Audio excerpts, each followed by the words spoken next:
A nice, relaxing evening in the TARDIS. I'm ready to open a good book and delve deep into the mysteries contained within the pages.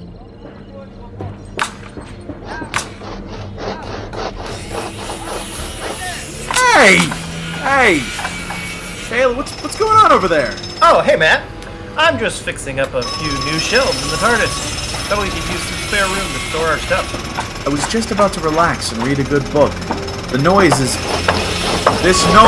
really getting in the way of my relaxation. Sorry, buddy. Did you say something? Never mind. So what's going on back here? Well, I had to take down some of the paneling around the control room. It's opened up a few new compartments. It's a button. What's a giant red button doing in the TARDIS walls? Huh. No clue. Never seen it before. Do we press it? Guess we have to figure out what it does, so yes, we should push. The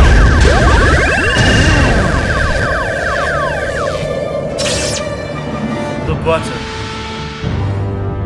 Look at that. Nothing happened. I could have sworn that button did something. I suppose we'll never know. Hey, Matthew, what was that book you were going to read? Oh, this old thing. Why, it's my manual for being evil.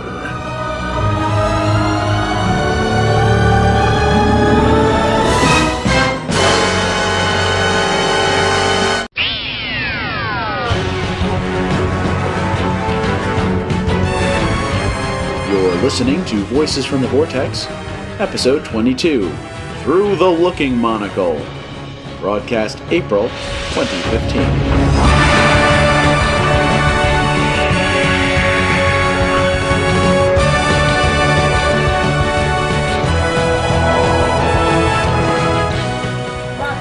By way of Gallifrey. Stand by for podcast. This is Voices from Vortex.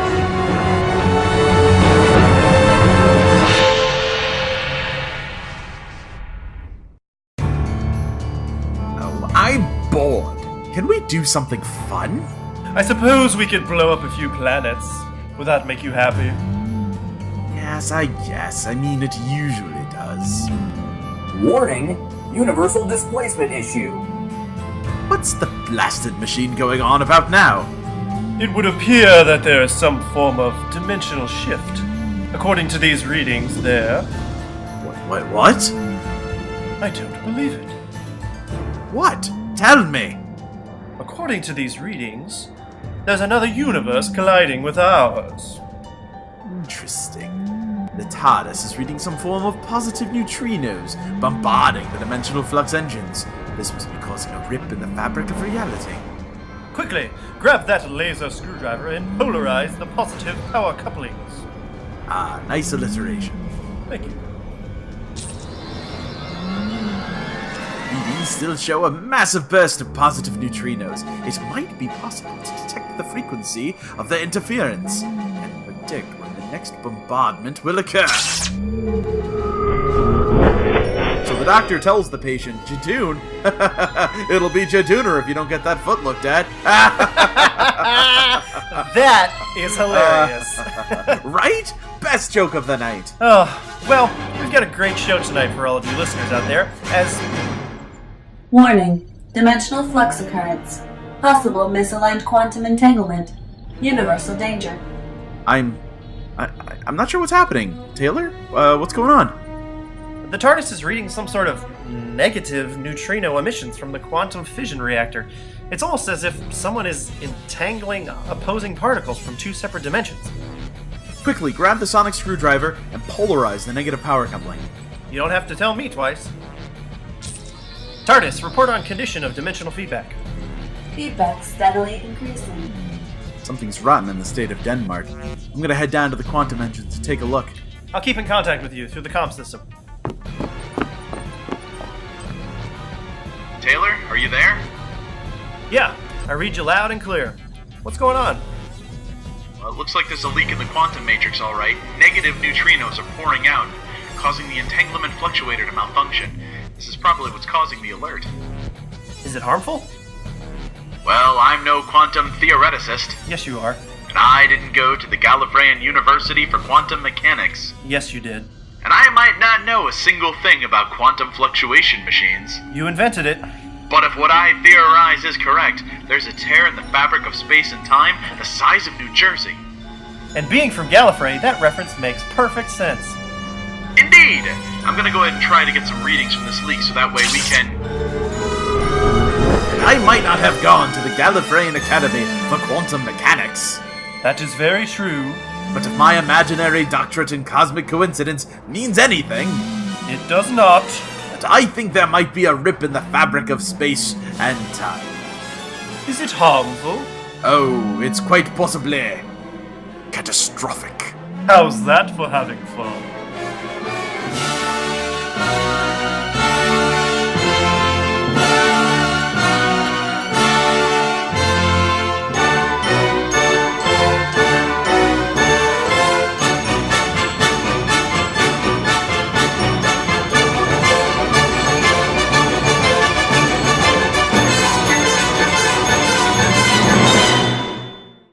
Voices from the Vortex is brought to you by... Are you tired of fear and death and the inevitability of the end? Would you live forever if you could? The Elixir of Life, a medical marvel from the Gallifreyan Medical Institute. One drink and you'll never worry about death ever again. I promise. The Elixir of Life, a once-in-a-lifetime opportunity.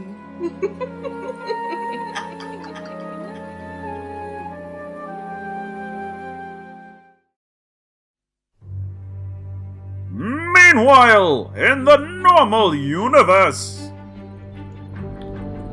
So what we have here is the possibility of universal destruction. Confirmed. Universal destruction and absolute certainty. There are very few things you want absolute certainty on. Universal destruction is probably not high on the list. Right before bowel evacuation due to late-night feasting at Taco Bell. Wow, the universe must really be in danger. The TARDIS just stuck the landing on a joke. What if we tried creating opposite particles? Would a surge of negative neutrinos against positive neutrinos dampen the effect? Probably not. More likely it'll accelerate the process. And that would be bad. Bad, right. Yes, yes, bad. Ooh, well, what do you suggest? Well, we could open fire with a megaton watt nuclear blast. That'll show that damn alternate reality not to crap out its positive neutrinos on us. That may cause a larger problem. Tearing open the rift wider may destroy our universe. I'm not sure destroying the universe is a positive outcome. As long as we destroy the alternate universe with us, I'd call it a victory. A Pyrrhic one, yes. Your mother is a Pyrrhic victory. Alright, then perhaps a way to communicate with this other reality. Yes, that could work. A beam of indescribable light and pain would travel through the rift, connecting us by way of torturous connectivity. That makes perfect sense in our universe. I'll get the stabby light extractor device ready. We'll use a bunny rabbit as focusing crystal. It'll help broadcast the light wave properly. Plus, the resulting destruction of the bunny will make us laugh. Hello? Hello, is the lady of the house available? My name is Clarence, and do you have time to talk about our Lord and Savior, Davros Christ? Even we aren't that evil. Alright, I have finished connecting the Doom cable to the Terror expansion port on the horrible console. Next, we'll activate the Kill lever and process the Pain beam. Sometimes I worry we're just a little bit too even for our universe. Do you suppose the other side is attempting to contact us? It would take a considerable genius to figure out that there was another universe here, I think. I've got it! The sideway flashes! The sideway flashes were the journey the group took in Purgatory to find one another. Everything did happen on the island. Finally, I figured out the end of Lost. That's not helping! Alright then, shall Activate the beam and contact the other universe. It's working! Soon they'll receive a signal from our side. Ooh, my toast is done. It's not working. Perhaps. Or perhaps we need a more powerful beam.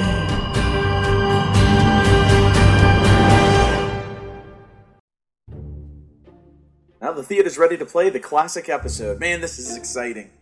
I never get tired of the older doctors. TARDIS, which is your favorite episode? All of them, but mostly because my sister is in them. Good answer. Alright, TARDIS, let's do this. Activating theater conditions. The lights are lowering. The curtain is opening. Commencing vid disc playback. Enjoy the feature, boys.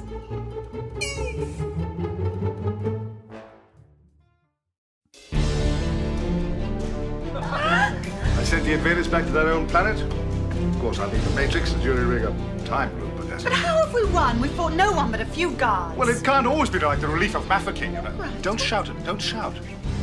Have you ever thought of taking it up seriously? Taking what up seriously? Well, killing people.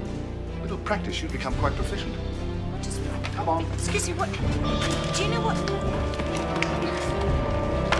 What does proficient mean?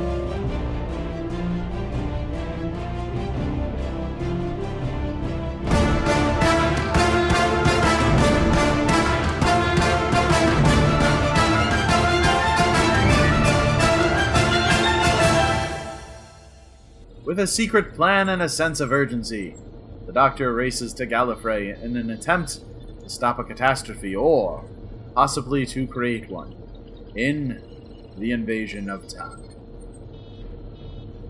Oh my Gallifrey. Oh! OMG. OMG, WTF, Time Lords. Yes.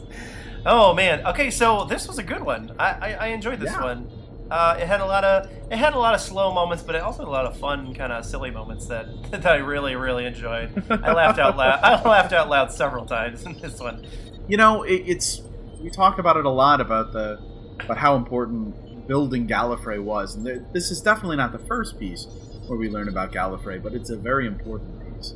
The seeds that were laid for this specifically have brought it here, and you really get to see how the Time Lord Society works.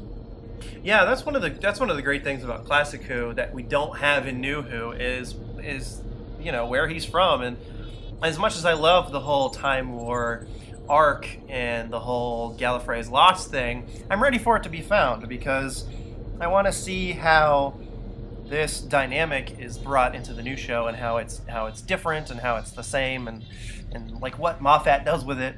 I think that would be great to see. So, and this was good. This was good to see that. That sort of. I mean, the whole thing was set on Gallifrey. It was great. This was Tom Baker, the Fourth Doctor. This is certainly his second trip back to Gallifrey since becoming the Doctor. He is the companion of Leela, the scantily clad warrior princess of legend. Yes. And her dagger. The savage. And her dagger that she pulls out at pretty much any opportune time. People are trying to get us. Dagger out. Yeah, dagger. Take her somewhere. Dagger out. Have a crumpet. Dagger out. You can't open that bottle. Dagger out. As well as K9. K9 was his companion at this time. Oh, I love K9 so much. Right? People who've listened to this podcast know that I love K9. Just from the first time I saw him in School Reunion at New Who, and everything I've seen of him in the past, and just it's so good. And I love every moment he is on screen. And it's amazing to watch the Doctor interact with them. Yes, I mean it's so good. I love the Doctor interacting with like a robot, basically, who is also kind of a smartass at the same time. And just every one of his lines is like he says it, but he has to say it in this kind of robotic way, Snarky robotic way. Yeah, it's snarky, but it's like super detailed. Instead of just saying no, he's gonna say negative and things like that. I mean, it's just perfect. And I love it. One of the best moments from him is when it's him and the TARDIS, and like there's also kind of this rivalry between him and the TARDIS where he's like, "Oh, you are a stupid machine" or something like that. Yeah. Very early on, he proves that he kind of goes toe to toe with other robotics around the Doctor. He's almost jealous, I think. Yeah. Like he wants to be the Doctor's number one, which is something I appreciate from him in a great deal. Yeah. So there's a lot to talk about from this episode. Those who haven't seen Classic Who don't really understand as much. One of the big things is we really learn about Gallifrey. This is world building. This is understanding Gallifrey society. And the first thing you have to know is that there is a sort of a prequel episode to this, which was Sarah Jane's farewell. It's called The Deadly Assassin. And during The Deadly Assassin, the Doctor goes to Gallifrey to combat the idea that someone's going to kill the president. Turns out to, of course, to be the Master. It's a great plot, but it sets the Doctor up as being President-elect of Gallifrey. So we really see this as sort of a sequel in many instances to that particular story. But that's only a piece of the puzzle, because it brings about an idea that Gallifrey is not a unified planet. It's sort of torn apart. What did you think of the Wastelanders, the outliers to the Gallifreyan people? Well, yeah, that was new to me. I didn't know that was even a thing. You know, all I know is you have the Time Lords, and then you have, like, from what I've seen in, like, Day of the Doctor and stuff like that, you have these, like, the Gallifreyan people who, you know, live, like, in the city below the Time Lord Citadel, or they live in the dome, but they're not up in the tall tower or whatever. And they were just normal people. These were like people who, like, you were either a Time Lord or you were this outlander, you were this savage person. So they were really trying to build the idea that the Gallifrey itself is a world torn apart. But those who go to the Time Lord Academy, those who become Time Lords, are held in a very high esteem, but they're also sort of the uber rich and the uber powerful, and those who learn to regenerate and those who learn to use all the gifts that are given to them. The regular Gallifreyan people have no access to that, and we really see them as sort of the dregs of society here. Now, we didn't see like the society as much as the people that said we want nothing to do with Time Lord society. So maybe these really were the outlanders cast to the wastelands of Gallifrey. I don't know. One thing I loved was the sort of the snootiness of the Time Lords. That you get this scene like right before the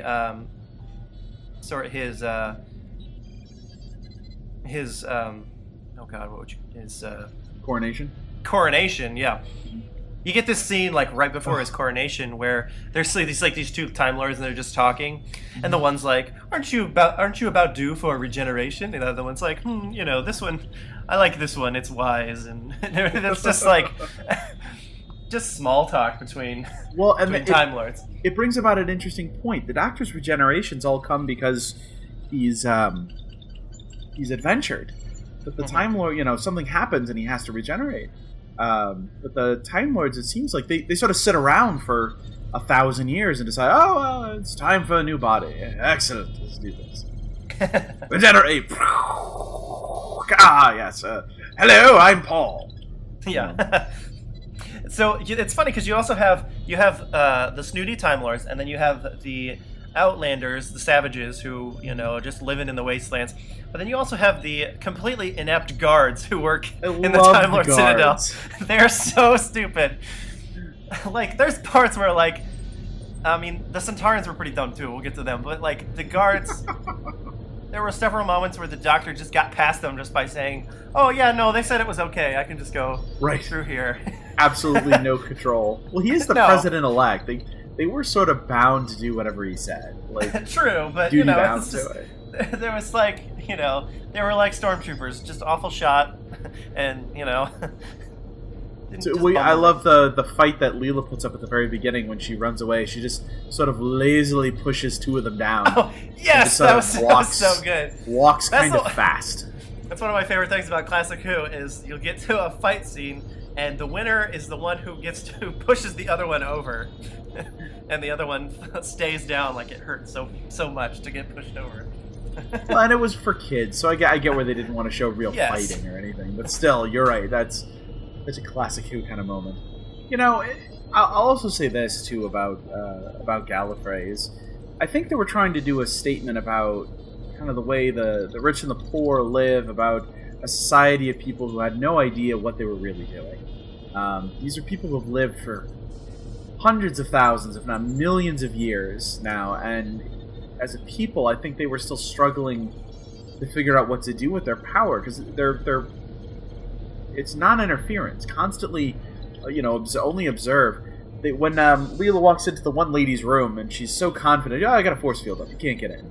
And then she's like, you can come on in, but she's monitoring the net, basically this giant thing which protects Gallifrey from the outside world. And you kind of ask yourself, like, what is she? What are the Time Lords doing? Why are they protecting themselves? And what are they protecting themselves from? So it's just really interesting to see sort of that society was old and decadent and probably due for a fall. Yeah. So this episode's good too because we also get to see a lot of the inside of the TARDIS, which I'd only seen. We have in season 7, you have the journey to the center of the TARDIS, and you get to see a lot of different rooms, but only little glimpses, here and there. You don't really get to see much. This was there. The last 2 episodes, they were basically in the TARDIS the whole time. And it's basically like a basement of a church or something, That's what it looks like. I mean, they were just walking around these catacombs, kind of. And we got to see Leela swimming in the pool at the beginning. That was pretty fun. And one of my favorite scenes is the Centaurans are in the TARDIS and they're chasing them around. And this one Centauran, is chasing them and he trips over the lawn chair. Mm-hmm. And I know that was not supposed to happen, but they were like, well, let's just keep it in. They probably didn't have enough footage, camera rolls to actually reshoot it. And we're like, damn it, Gary. All right, well, just keep it in. Yeah. And it's interesting because later on you'll see so much more of the TARDIS when we start getting to sort of the end of his time. Especially that last season, we see a lot more of the TARDIS. We see rooms, different bedrooms. There's a sort of all made of stone with vines growing around it, sort of a courtyard. When Tegan first walks onto the TARDIS, you see so much of that because she gets lost in there. So, and he even uses that secondary control room. Yeah. You saw that secondary control room. That's not his normal control. Oh, well, no, you didn't. I'm sorry, you didn't see. It's that he used that back before. That was the prequel episode of this Deadly Assassin. So he's used other control rooms. So we've seen other parts of the TARDIS in a certain way, and that's really kind of cool. It's neat to actually get to see the TARDIS the way you want to see it. It's big, it's expansive. Yeah, I know. I found it really neat, and it was a fun little extra thing in the episode that I have never seen before. So I enjoyed that. Well, and of course, some other characters that showed up in this. The Castellan is a huge one because he was in both The Deadly Assassin, and you'll see him again in the 25th anniversary. It's a Time Lord character that seems to reoccur a lot. But at this point in time, he was played by a very veteran actor of Doctor Who, a guy who goes all the way back to a Troughton episode. That's one of my favorite things. They kept reusing these actors over and over again. Yes, and he was the same kind of character too. He was the weaselly guy who sort of was just a turncoat immediately. Okay, sure, I'll help the bad guys. Yeah, what's in it for me? So I guess I'm still a little unclear. I found it a little unclear what the whole plot was. Yeah, I was very confused on what I kept waiting for I kept waiting for the other shoe to drop. Right. I was waiting for the Doctor to be like, "This is what I was doing all along," and he kind of did at one point, but it wasn't. I don't feel like it was pronounced enough as the big aha moment of what was going on. He kind of seemed to be working behind the scenes. He was real mean to Leela at one point, and he was almost like he was hypnotized. Is that the way I saw it? And he was working for we thought, is he working for the bad guys? That was the whole thing. Right. But yeah, no, I agree with you. It was a little cloudy what was going on. But then we get the invasion of the potato people at the end. Yeah, and that was great. I was wondering, why they just didn't use them the whole time. You had these other bad guys who the Doctor was like working for, and he helped them get through, and then they were just the means to the Centaurans. And it was like, why didn't you just have it be the Centaurans the whole time?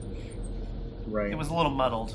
Well, and the other thing that was that I thought was confusing about it too is there were several moments where it was just like technobabble save the day. Like, I don't know what, like the Doctor was like, oh, I'll just do this, blah, blah, blah, blah, or I'll just flip this switch, you know, or like the Castellan couldn't get into they couldn't break down the defenses or something, and he's like, it's impossible, there's no way. And then the Centaurans were like, well, you better think of a way. And then he was like, well, actually, now that I think of it, I just do this. and it worked. And you're just like, well, and it worked. Yeah. I feel like a lot of people get mad at the sonic screwdriver, that it's used too much nowadays to be the problem solver, and it just does everything. But honestly, what I've discovered in Classic Who is, in lieu of that, instead they have this thing where it's just like, well, let's say these words that no one's going to understand, and say this will fix the problem, and then they just do that thing, you know. You know, it's interesting about the sonic screwdriver. There's an old article I read that about this time in Doctor Who, one of the not production design, one of the guys in charge of the production of the show, and even the showrunner at the time, really hated the sonic screwdriver. They thought it was a terrible, terrible idea, terrible device.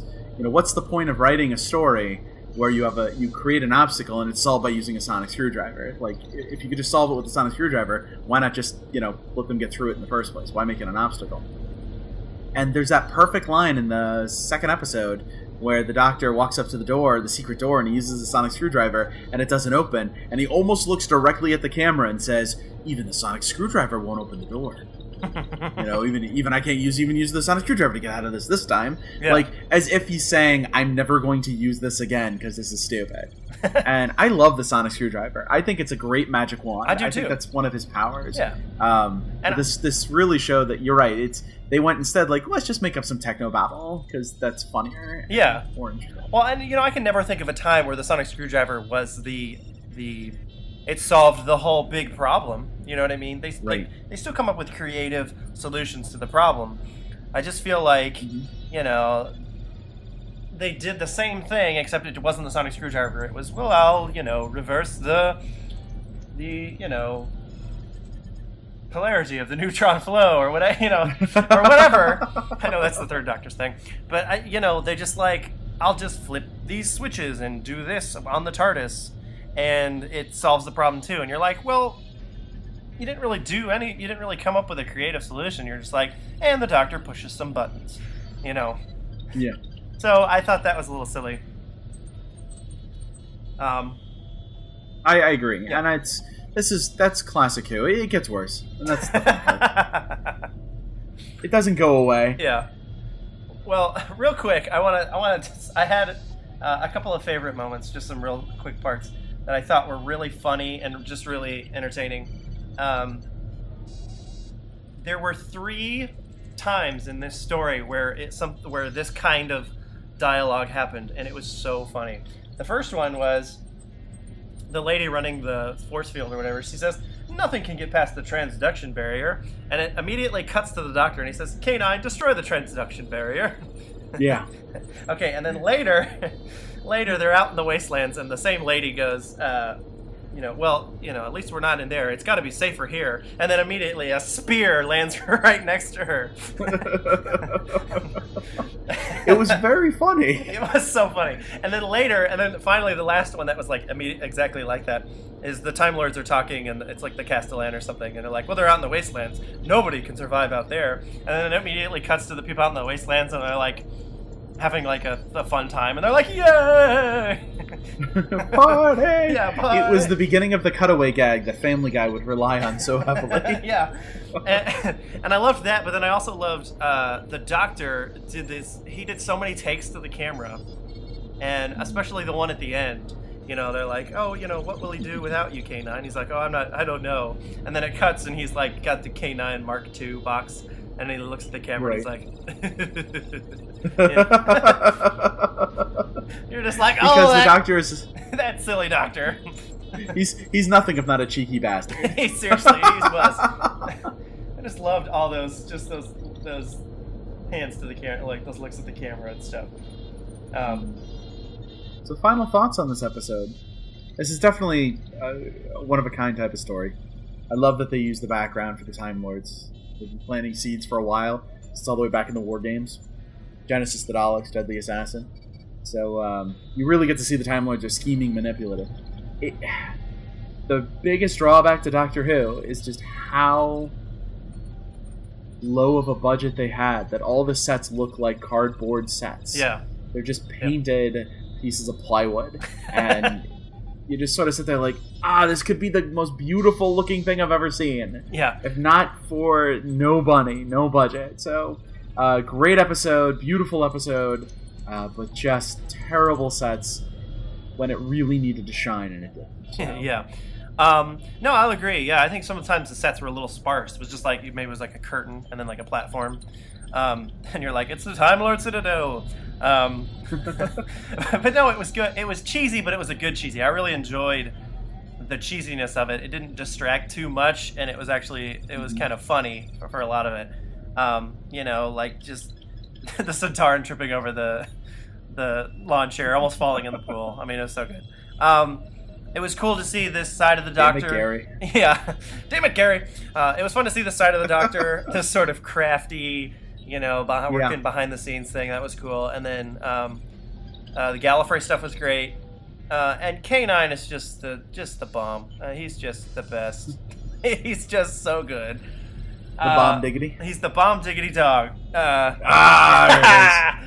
And then, that just made this episode 10 times better, and, I wish he would come back. I would love to see Capaldi with K9. I think that would be great. Cheeky old Capaldi and cheeky old K9. Shut up, K9! Calculating.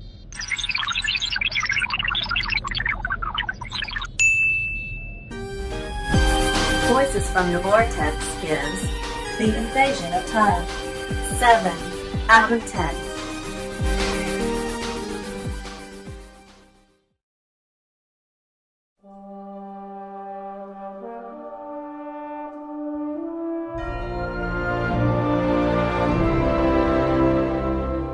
And now, the Gallifreyan Historical Society presents Letters from the Time War.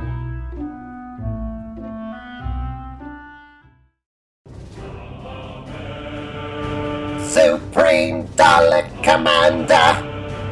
It is I, a Dalek soldier! I am contacting you during the engagement against the Time Lords to inform you of my impending victory against the Time Lord menace.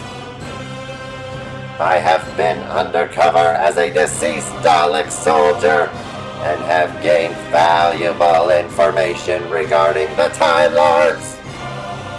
I have learned the Time Lords form sentimental feelings for one another, feelings which can be used as a weakness against them. One such Time Lord found comfort against my metal body. He performed a snuggle attack, which rendered him unconscious for 7 or 8 multi-rels. He called out to his former lover during this period, in which he stated his requirement to once again visualize the Time Lord known as Matt. I have since cleansed my bumps of his Time Lord germs, and have begun my infiltration of the Citadel. I will reinitiate contact once I have successfully planted myself inside the Time Lord Hall. To complete this task, I shall utilize the skin of a dead Jadoon and confuse our enemies. Daleks are the masters of Gallifrey! Daleks are the masters of Gallifrey! Victory! Victory! Victory! With love, Dalek.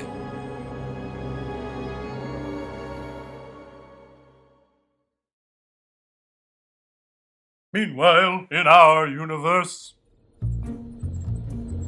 Warning, incoming quantum attack from the alternate universe. Whoever it is in that other universe, they're increasing their attacks against us. You think someone is attacking us? Either that or they're operating a machine which is causing massive damage to the fabric of reality without even knowing it. Ah, they're using an android tablet. I'm worried that if we don't figure out how to stop this, soon, we'll start experiencing random glitches in reality. Like what? Whole planets might disappear. Events in history might suddenly change. Firefly might get cancelled after only one season. I mean, anything could happen. What was that? Indicators are reading an epic level change to the space-time continuum. TARDIS, can you localize the change in time? Temporal changes to reality include possible spoilers for Season 3 of Becker. Spoilers filter currently active. This is getting serious, Taylor. Nah, not until the ending to MASH has changed. Wait, what if the other universe is attempting to contact us? You mean they're using negative neutrinos to attempt to say hello? Crazier things have happened. Never mind. They haven't. What could the other universe possibly want? And I want a car, and a house, and a puppy, and 1 trillion galactic credits, and a pogo stick, and... Never mind that, Taylor. We have to shut this beam off. It's causing unnecessary changes in the fabric of our reality. So, who cares about history? Current changes in temporal existence. Possible upsets in historical canon. What's changed, Andy?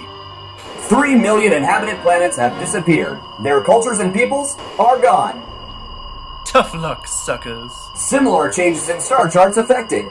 Areas of the universe are now controlled by the powerful race of galactic crabs. They had it coming. And unfortunately, our TiVo has lost every recorded episode for Cake Boss. This is an outrage! Stop the machine at once! It doesn't matter.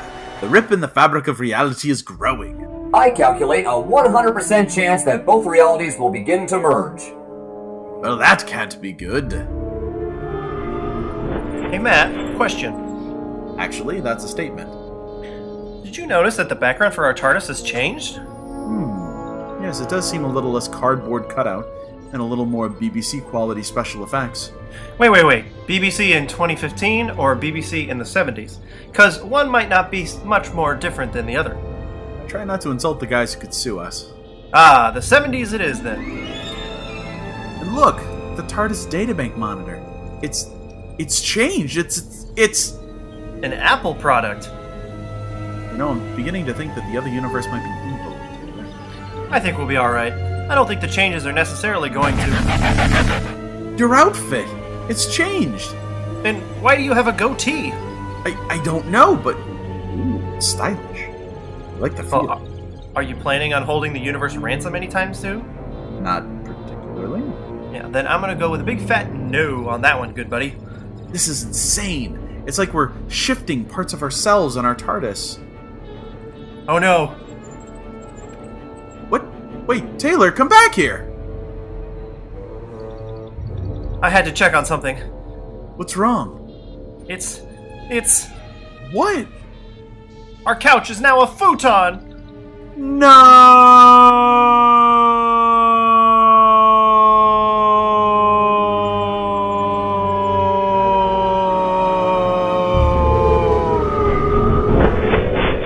This is rubbish. I'm missing my goatee, your outfit has changed, and for some reason our futon has become a very nice couch. No!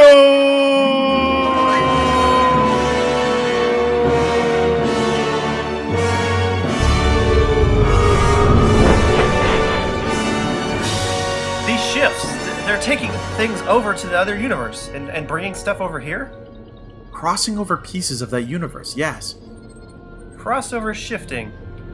Now that's something you don't think will ever happen? What could have caused this? Well, I have a theory. Oh? Earlier today, I was doing some construction on the wall over there, remember? Indeed. It was quite disturbing to my reading. I believe that button we found may have been the cause of this whole debacle. Interesting. How then could it have done this? Well, that button was originally for a quantum entanglement machine, a QEM. It was designed to allow TARDISes to travel instantaneously through time and space. So, when we pressed the button, it, tried sending us to another reality? Possible. Perhaps someone on the other side also had a QEM machine. That is a crazy coincidence. Crazier coincidences have happened. Never mind. So then, what next? A TARDIS is not supposed to seek out alternate realities, even when quantum entangled. There must be something inherently wrong. Some other system is broken. Broken on purpose, maybe. If only we could know exactly which part was broken. Or more to the point, who it was on the other universe that activated the QEM. I think I have one final theory as to the who, just not the why. Right? Enlighten me. Well, there's only one person who I can imagine would be able to have developed the QEM in the first place. In this universe, it was me. I created the device. Yes, and in the alternate universe... It was me!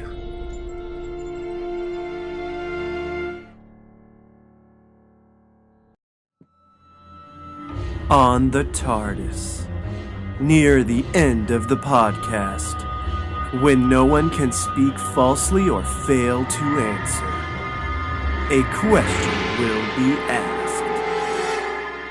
A fan question!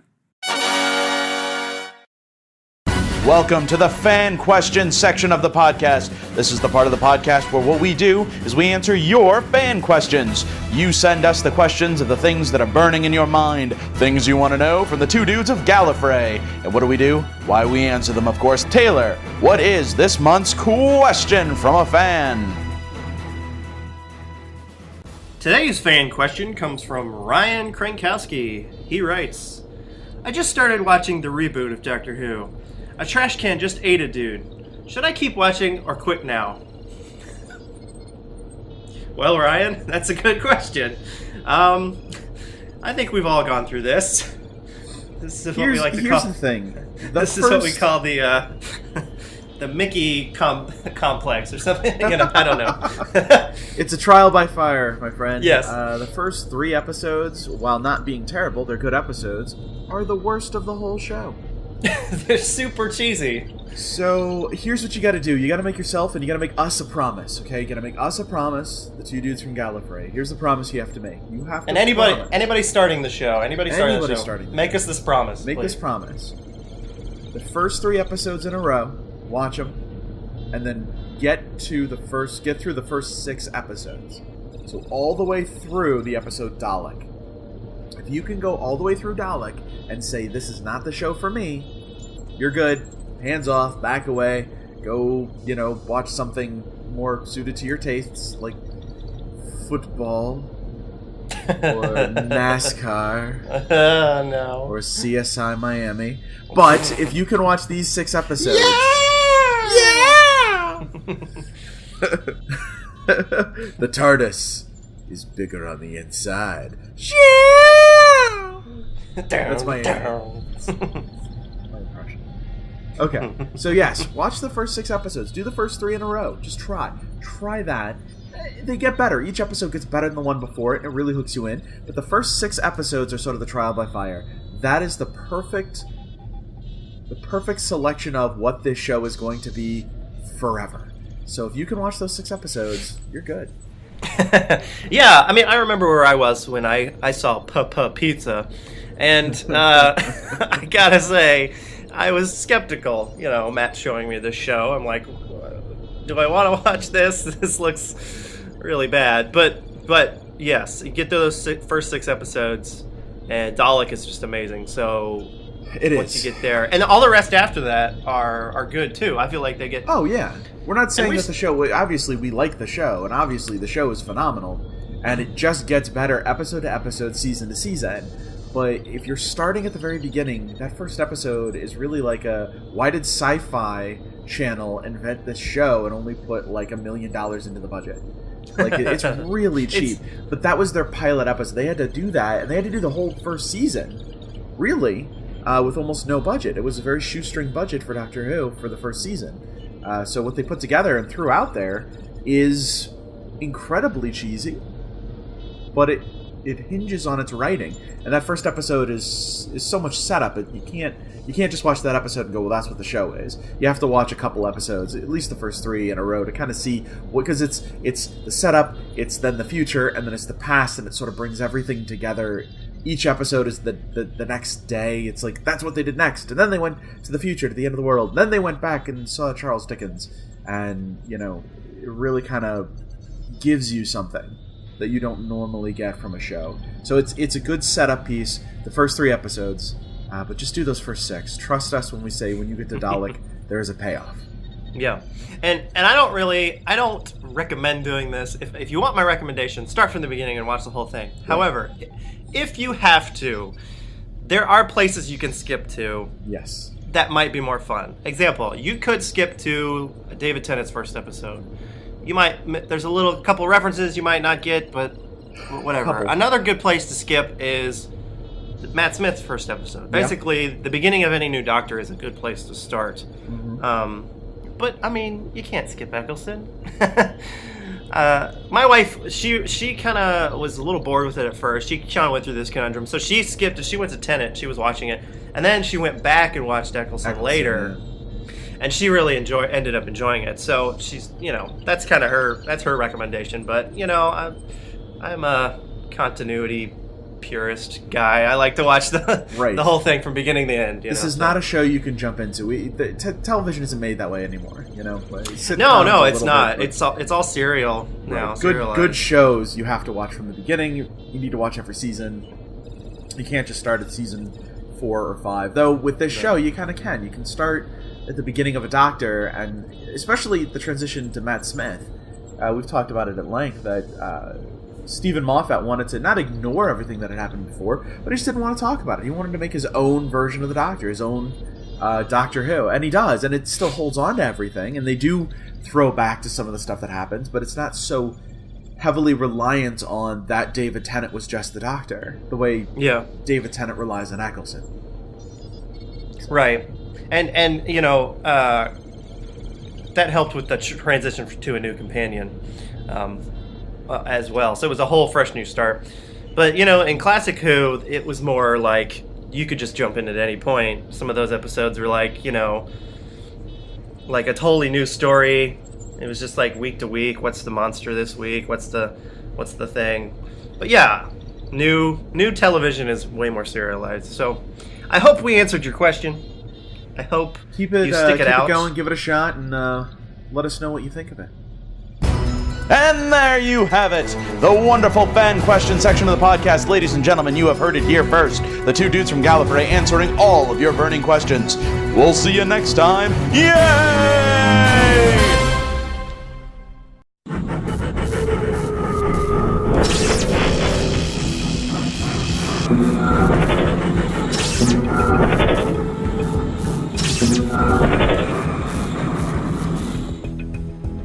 This is getting ridiculous. These dimensional phases are wreaking havoc with the TARDIS.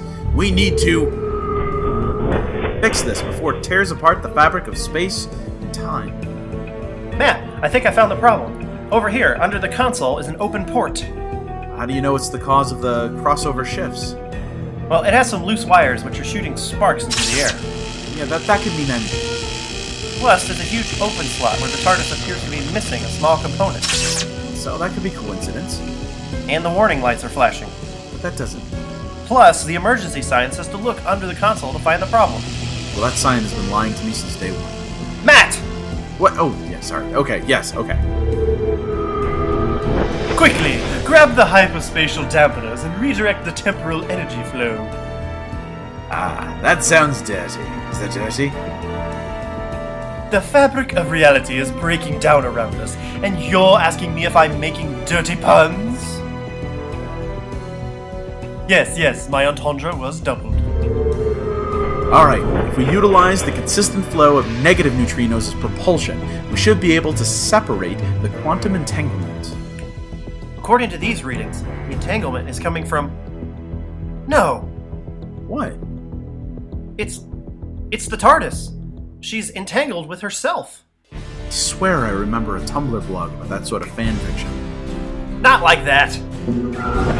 If we've timed this right, we should be able to separate the entangled TARDISes and return reality to normal. On the count of 5, 4, 3, 2, 1. Pull the lever! Now, Matt, pull the lever.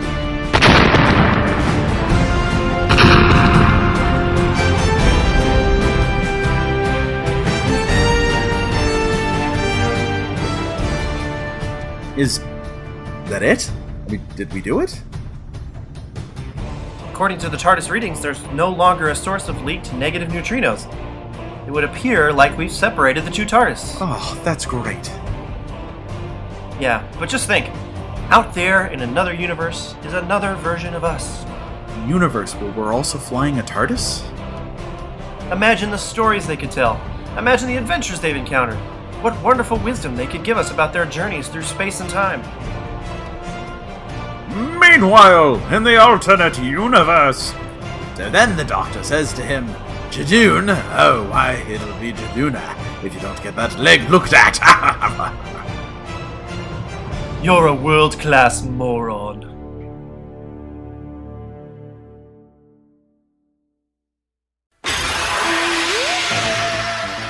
Voices from the Vortex is a fan podcast created by Matthew Whitecamp and Taylor Davidson.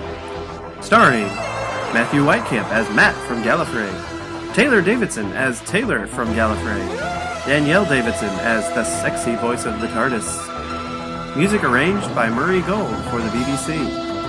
Doctor Who and all related material is copyright BBC. No infringement on rights intended. Use of material is for satirical purposes and is not intended to be canon. As always, a huge thanks to the BBC and Doctor Who for inspiring us, entertaining us, and giving us one more thing in life which kicks massive ass. Make sure to follow our podcast on broadcastgallifrey.com or check us out on all of our social media pages, Facebook, Google+, Twitter, Tumblr, and of course, YouTube. Thanks for listening. We'll see you again in the Vortex.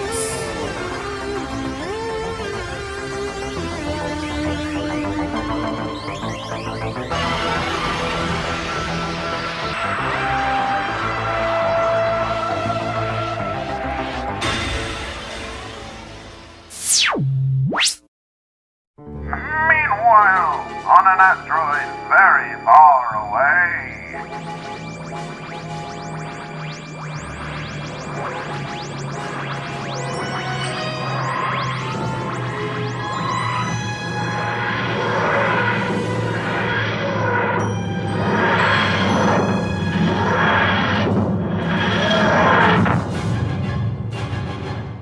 Hello? Who's here? Matthew, I don't think we should be here. It's probably a trap. No, not a trap. An opportunity. Who are you? My name is the Master. Welcome, two evil guys from Gallifrey. Welcome to another universe. Huh. Yes, I noticed things weren't as evil-colored as they were moments ago. A lot less red, a lot more blue. What exactly do you want, Master? The same thing as you two. The destruction of Gallifrey! Duh. We're evil.